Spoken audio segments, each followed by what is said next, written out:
This was the entrance to the Naval Air Base. Of course, it's been closed for a long time now. But you can still see some of the buildings back there.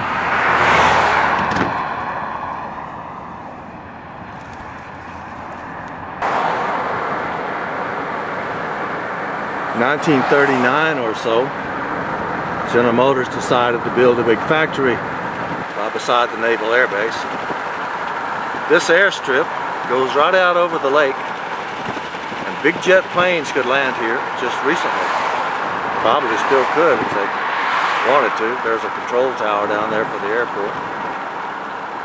Then those buildings over there were built, most of them, by North American Aviation, which was the aerospace wing of General Motors.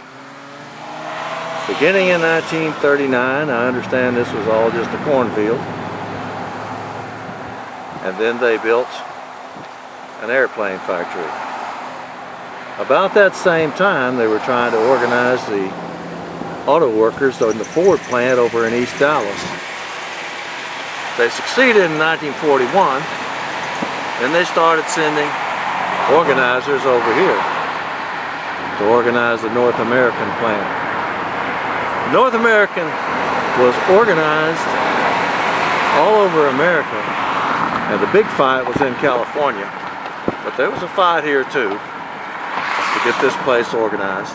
And finally, on April the 4th of 1943, the United Auto Workers got their first contract with North American Aviation, and they established a union, UAW Local 645.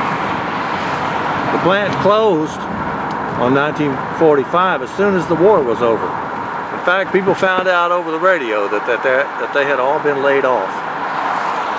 But then the plant reopened, or at least this side of it did, as Timco, with the old plant manager coming back and buying it, or running a corporation that bought it. Timco was over here on this side, on the east side. That's the east gate we just passed. And then there was a flagpole gate that went right down the middle of everything.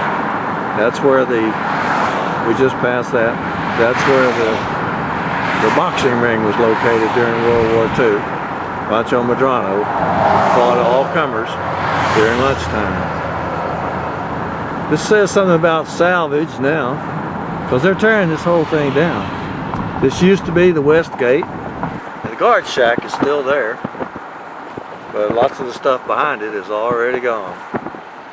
This was a big plant with 22,000 workers during World War II, as many as 9,000 during, and I'm talking about hourly workers now, not just salaried workers, blue collar workers. This is the gate where I used to go in to go to work, right here. I don't know what it is now. As you can see, the buildings on this side have all been torn down. That's the old shipping from building 6. It's still there. They haven't taken it down yet. It's quite a story. Many generations of people raised their children on the money that they made while working building these airplanes. The airplanes that won World War II, a lot of them, were built right here. If they had a D on them, like P-51D, that meant, or P-40D, that D stood for Dallas.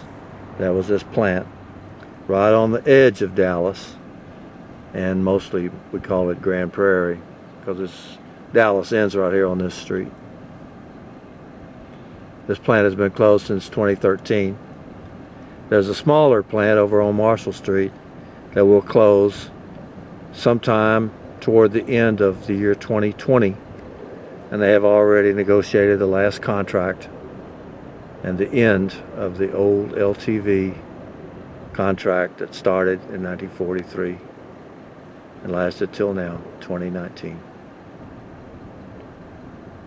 It's a sad story.